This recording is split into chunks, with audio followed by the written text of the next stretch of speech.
invite men next time. Any other questions? Yeah, we're unfair. In many ways, we become unfair to men, you know. Yes. You look at divorces and what the woman gets and what the man gets, and it doesn't depend on what they brought into the relationship or into the marriage. I feel sometimes we're unfair to men. So, this remark which I think Radhika made, I found very interesting, where you said women tend to be hesitant, and we're not as shameless as men, and we hesitate at the wrong moment. So, one, I want to say a couple of things here. One is that I felt a lot of relief that, this is just not my problem, and, if somebody like you has also experienced this. The second thing I want to say is that in my work, I have found men also experience this kind of a hesitation, interestingly. And of course, my question then is that how do you get around to overcoming this? So it's Anisha, actually, Radhika's right there. Sorry. That's okay. I think what you said is accurate and dead on. I think it's more about the bringing up. I'm not hesitant. If you meet anybody from my team or if you talk to my investors, they'll say she's just lying right now. But fact of the matter is I am hesitant on certain aspects of business that I am now trying to get better and talk about it, which is what I, was very forthright about. And I make a conscious effort to do it every day, which is we need to talk about, I know my competitor does a better job at it than I do, so I need to get more open about it and talk about the accomplishments that we're doing as a company. I just, we sometimes assume people are seeing it, they're talking about it, so it's open and it's out there. So now we're making more of a conscious effort because I understand that. So I think it's one of those things where you just have to figure out if that's one of the weaknesses, and there is. We all hesitate. Even if we're sitting, I know that the first hands would, if there were a couple of men here, the first hands would have probably gone up from them. But it's just, we just hesitate slightly. At least that's my take on it. Can I just add to that? It also depends on your positioning in the family.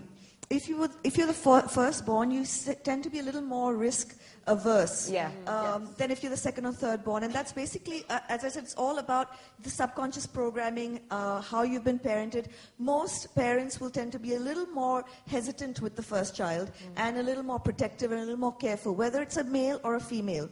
So a lot also depends on your position in the family. If you're second born like I am, you tend to be a little more adventurous. And if you're third born like my brother is, terrifically adventurous. Yeah. Again, it depends on the mix of siblings. What is the male and female ratio in the sibling structure you brought up? Out of the two boys and me, I'm the middle one. But if anyone came to fight, I think I had I was brought up with so many male attributes that I was actually the first in line, to throw the punch. So it depends on your upbringing a lot. But I agree with her that it is to do with women being more hesitant. And remember, if you talk, you'll see a lot of us nod more.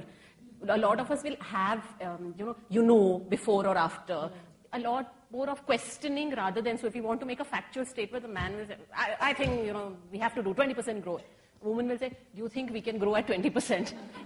That's the way women are built, and that is a part of the consensus building. So when I sit with my team, what do you think? Can we do a 20% growth? I want 20% growth. So that's seen as hesitancy versus, as long as you're cognizant, I think somewhere you have to begin, as she said, you become cognizant and you have to realize somewhere you need to play that one also. All the time being confident and assertive doesn't work. And that's what I guess people are calling transformational leaders at this point. And I speak truly as an entrepreneur because this is the second company. So, I've seen it through the first and the second, that these are things that entrepreneurs face in general. And I've met a lot of women entrepreneurs over time, and I see it more so with them.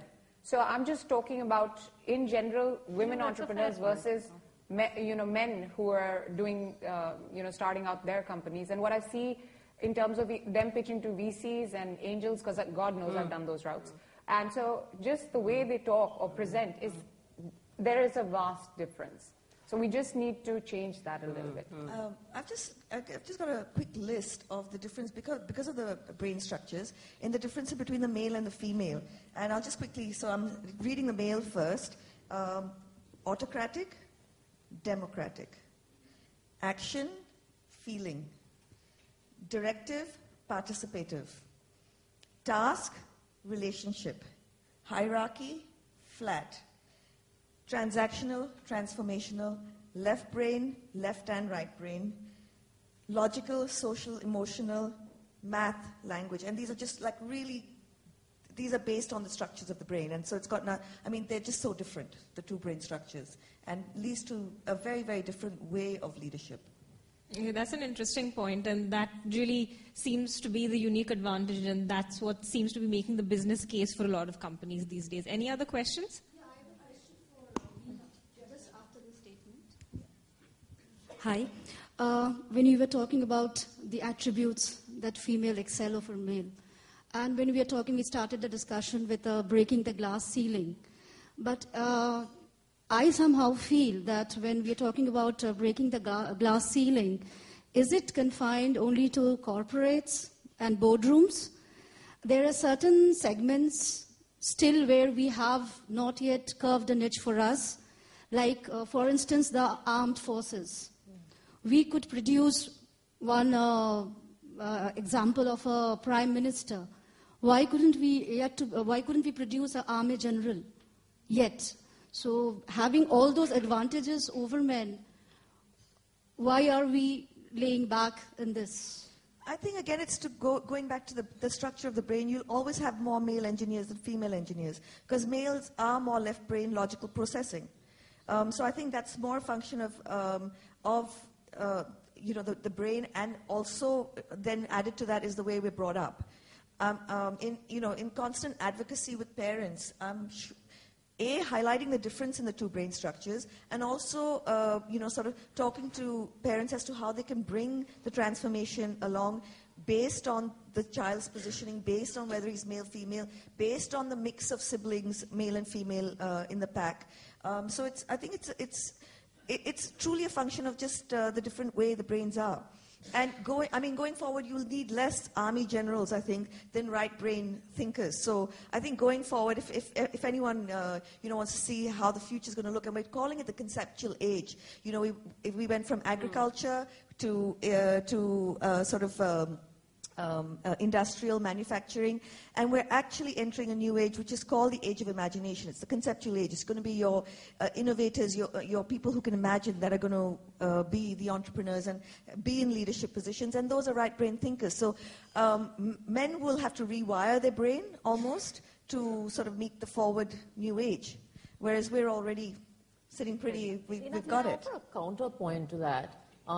Coming from a left-brained sort of industry, being a woman in a left-brained industry, and, I've seen this as a computer science student, where, in a class of 100, there'll be 2 women.